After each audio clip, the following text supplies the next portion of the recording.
ಹಂಗಾರೆ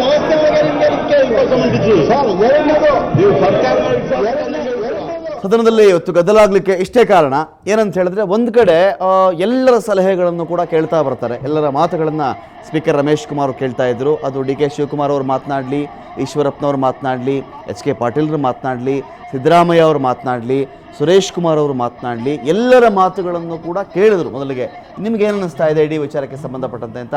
ಒಂದು ಹಂತಕ್ಕೆ ಸ್ಪೀಕರ್ ರಮೇಶ್ ಕುಮಾರ್ ಅವರು ಇವತ್ತು ಆ ಸ್ಪೀಕರ್ ಹುದ್ದೆಗೆ ರಾಜೀನಾಮೆಯನ್ನೇ ಕೊಟ್ಟು ಬಿಡ್ತಾರೆ ಅಂತ ಕೂಡ ಇತ್ತು.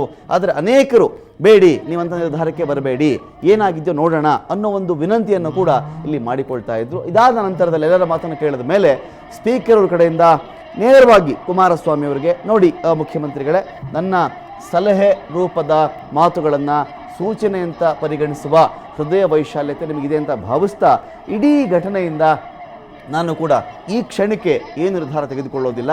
ಮೊದಲಿಗೆ ಆ ರೀತಿ ಅನಿಸಿದ್ದು ನಿಜ, ಆದರೆ ಸದ್ಯಕ್ಕೆ ನಾನು ಅಂಥ ನಿರ್ಧಾರಕ್ಕೆ ಬರಲಾರೆ.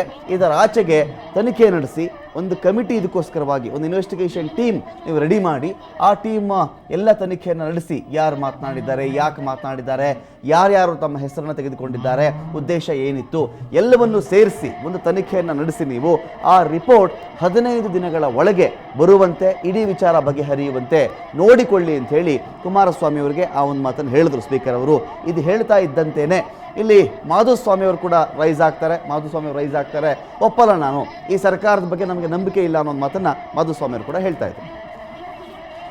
ಡೀಟೇಲ್ಸ್ಗಳಿಗೆ ಪ್ರತಿನಿಧಿ ಆನಂದ ಬೈದನ ಮನೆ ವಿಧಾನಸೌಧದಿಂದ ನೇರ ಸಂಪರ್ಕದಲ್ಲಿದ್ದಾರೆ. ಆನಂದ ಬೈದನ ಮನೆ, ಇದೀಗ ಈ ತನಿಖೆ ವಿಚಾರದಲ್ಲಿ ಸ್ಪೀಕರ್ ಅವರು ಹೇಳ್ತಾರೆ ತನಿಖೆ ನಡೀಲಿ, 15 ದಿನಗಳ ಒಳಗಾಗಿ ರಿಪೋರ್ಟ್ ಬರಲಿ, ಈ ಯಾರು ಮಾತಾಡಿದ್ದಾರೆ, ಯಾಕೆ ಮಾತನಾಡಿದ್ದಾರೆ ಎಲ್ಲವೂ ಕೂಡ ಬಯಲಾಗಲಿ ಅಂತ ಅವ್ರು ಹೇಳ್ತಾರೆ.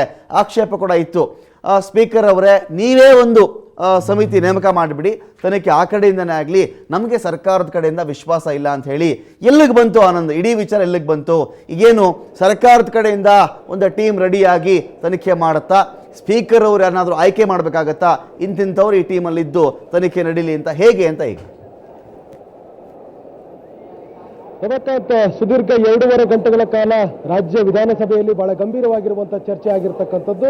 ಕರ್ನಾಟಕ ವಿಧಾನಸಭೆಗೆ ಇಷ್ಟು ದೊಡ್ಡದ ಸಾಮರ್ಥ್ಯ ಇದೆ ಅಂತಕ್ಕಂಥದ್ದನ್ನ ಬಹಳ ವರ್ಷಗಳ ಬಳಿಕ ಇವತ್ತು ಜನರ ಮುಂದೆ ಹೋಗ್ತಕ್ಕಂಥ ಸನ್ನಿವೇಶಗಳು ಕ್ರಿಯೇಟ್ ಆಗಿತ್ತು. ರಾಜ್ಯ ವಿಧಾನಸಭೆಗೆ ಇರುವಂತಹ ಅಧಿಕಾರದ ಬಗ್ಗೆ ಗಂಭೀರವಾಗಿರುವಂತಹ ಚರ್ಚೆಗಳಾಗಿದ್ದು, ಅದರಲ್ಲೂ ಮುಖ್ಯವಾಗಿ ಸ್ಪೀಕರ್ ಅವರಿಗೆ ಅವ್ರ ವಿರುದ್ಧ ಮಾಡಿರ್ತಕ್ಕಂಥ ಆರೋಪಕ್ಕೆ ಸಂಬಂಧಪಟ್ಟ ಹಾಗೆ ಗಂಭೀರವಾದ ಚರ್ಚೆಗಳಾಗಿ ಈ ಸಂಬಂಧಪಟ್ಟ ಹಾಗೆ ತನಿಖೆ ಮಾಡುವ ನಿರ್ಧಾರವನ್ನು ತೆಗೆದುಕೊಳ್ಳಲಾಗಿದೆ. ಒಂದು SIT ಮಾಡೋದ್ರ ಮೂಲಕ ಆ SIT 15 ದಿನಗಳ ಒಳಗಡೆ ಒಂದು ತನಿಖೆಯನ್ನು ಮಾಡಿ ರಿಪೋರ್ಟ್ ಅನ್ನು ಕೊಡಬೇಕು ಅನ್ನುವಂಥ ಒಂದು ಸಲಹೆಯನ್ನ ಸ್ಪೀಕರ್ ಅವರು ಕೊಟ್ಟಿದ್ದಾರೆ. ಆ ಕಾರಣಕ್ಕಾಗಿ ಮುಖ್ಯಮಂತ್ರಿ HD ಕುಮಾರಸ್ವಾಮಿ ಅವರು ಕೂಡ ಸ್ಪೀಕರ್ ಕೊಟ್ಟಿರತಕ್ಕಂಥ ಸಲಹೆಯನ್ನು ಒಪ್ಪಿ SIT ಮಾಡಲಿಕ್ಕೆ ಒಪ್ಪಿಕೊಂಡಿದ್ದಾರೆ.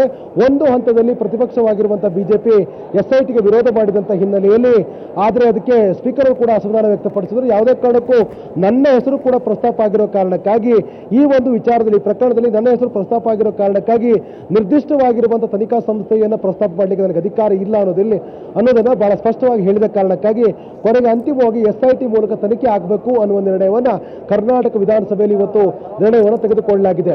ಬಹಳ ಪ್ರಮುಖವಾಗಿ ಇವತ್ತು ನಡೆದಿರುವಂತಹ ಚರ್ಚೆಯ ಸಂದರ್ಭದಲ್ಲಿ ಸ್ಪೀಕರ್ ಅವರ ಸ್ಥಾನಮಾನದ ಬಗ್ಗೆ ಚರ್ಚೆಗಳಾದವು. ಹಾಗಾಗಿ ಸ್ಪೀಕರ್ ಅವರು ಬಂದಿರತಕ್ಕಂಥ ಆರೋಪದ ಹಿನ್ನೆಲೆಯಲ್ಲಿ ಸಮಗ್ರವಾಗಿರುವಂತಹ ತನಿಖೆಗೆ ಆಡಳಿತಾರೂಢವಾಗಿರುವಂತಹ ಕಾಂಗ್ರೆಸ್ ಮತ್ತು JDS ಒತ್ತಾಯ ಮಾಡಿದಂಥ ಕಾರಣಕ್ಕಾಗಿ SIT ಮೂಲಕ ಎಲ್ಲದರ ಬಗ್ಗೆ ಚರ್ಚೆ ಆಗಬೇಕು ಅನ್ನುವಂಥ ತೀರ್ಮಾನವನ್ನು ತೆಗೆದುಕೊಳ್ಳಲಾಗಿದೆ. ಈಗ ಬಂದಿರುವಂತಹ ಮಾಹಿತಿಯ ಪ್ರಕಾರ ಯಾವುದೇ ಕಾರಣಕ್ಕೂ ಈ ಒಂದು SIT ತನಿಖೆಗೆ ಒಪ್ಪಿಕೊಂಡಿದ್ದಕ್ಕೆ ಸ್ವತಃ ಪ್ರತಿಪಕ್ಷ ನಾಯಕರಾಗಿರುವಂತಹ BS ಯಡಿಯೂರಪ್ಪರು ಕೂಡ ವಿರೋಧವನ್ನು ವ್ಯಕ್ತಪಡಿಸಿದ್ದಾರೆ. ಯಾವುದೇ ಕಾರಣಕ್ಕೂ ನಾವು ಈ ತನಿಖೆ ಒಪ್ಪಬಾರದಾಗಿತ್ತು ಅನ್ನುವ ಮಾತನ್ನು ಕೂಡ ಅವರು ಬಹಳ ಸದನ ಮುಕ್ತಾಯವಾದಂತಹ ಪ್ರಸ್ತಾಪ ಮಾಡಿದ್ದಾರೆ. ಅಂದ್ರೆ ಮಾಧುಸ್ವಾಮಿ ಸೇರಿದಾಗೆ ಹಿರಿಯ ಸದಸ್ಯರು ಪ್ರಸ್ತಾಪ ಮಾಡಿದ ಹಾಗೆ ಗೋವಿಂದ ಕಾರಜೋಳ, ಜಗದೀಶ್ ಶೆಟ್ಟರ್ ಕೂಡ SITಗೆ ವಿರೋಧವನ್ನು ಕೂಡ ಮಾಡಿದ್ರು. ತನಿಖಾ ಸಂಸ್ಥೆಯನ್ನು ನಿರ್ಧಾರ ಮಾಡುವ ಅಧಿಕಾರ ಸ್ಪೀಕರ್ಗಿದೆ, ಸ್ಪೀಕರ್ ಮಾಡಬೇಕು ಅನ್ನುವಂಥ ಒತ್ತಾಯವನ್ನು ಕೂಡ ಮಾಡಿದ್ರು. ಆದರೂ ಕೂಡ ಅಂತಿಮವಾಗಿ SITಯನ್ನು ಮಾಡುವ ನಿರ್ಧಾರ ತೆಗೆದುಕೊಳ್ಳಲಾಗಿದೆ. ಆದರೆ ಪ್ರತಿಪಕ್ಷ ಅದನ್ನು ವಿರೋಧಿಸ್ತಾ ಇರುವಂಥ ಕಾರಣಕ್ಕಾಗಿ ಸರ್ಕಾರ ಯಾರ ನೇತೃತ್ವದಲ್ಲಿ SITಯನ್ನು ರಚನೆ ಮಾಡುತ್ತೆ, ಯಾವ ರೀತಿ ತನಿಖಾ ಸ್ವರೂಪಗಳು ಹೋಗುತ್ತೆ ಮತ್ತು ಈ ಒಂದು ತನಿಖೆ ಮಾಡುವ ಹಂತದಲ್ಲಿ ಯಾವ ವಿಚಾರಗಳನ್ನು ಪರಿಗಣಿಸಲಾಗುತ್ತೆ, ಯಾರನ್ನು ವಿಚಾರಣೆಗೊಳಪಡಿಸಲಾಗುತ್ತೆ ಮತ್ತು ತನಿಖೆಗೆ ಯಾರ್ಯಾರನ್ನ ಒಳಪಡಿಸಲಾಗುತ್ತೆ ಅನ್ನೋದು ಕೂಡ ಬಹಳ ಪ್ರಮುಖ ಆಗುತ್ತೆ. ಹಾಗಾಗಿ ತನಿಖೆಯ ಒಟ್ಟಾರೆ ಪ್ರಕ್ರಿಯೆ ಸಂಬಂಧಪಟ್ಟ ಹಾಗೆ ಯಾವ ರೀತಿ ಇರಬೇಕು ಅನ್ನೋದನ್ನ ಸರ್ಕಾರ ನಿರ್ಧಾರ ಮಾಡೋದ್ರಿಂದ ಸಹಜವಾಗಿ ಮುಂದಿನ ಕೆಲ ದಿನಗಳಲ್ಲಿ ಸರ್ಕಾರದ ನಡೆಯ ಬಗ್ಗೆ ಕೂಡ ಕೆಲವೊಂದಷ್ಟು ಆಕ್ಷೇಪಗಳು ಸಹಜವಾಗಿ ವ್ಯಕ್ತವಾಗಬಹುದು. ಆದರೂ ಕೂಡ ಗಂಭೀರವಾಗಿರುವ ಪ್ರಕರಣ ಆಗಿರೋ ಕಾರಣಕ್ಕಾಗಿ ಒಂದು ಸೂಕ್ತವಾಗಿರುವ ತನಿಖೆ ಆಗುತ್ತೆ ಎನ್ನುವಂಥ ವಿಶ್ವಾಸ ಇಟ್ಕೊಳ್ಬಹುದಾಗಿದೆ.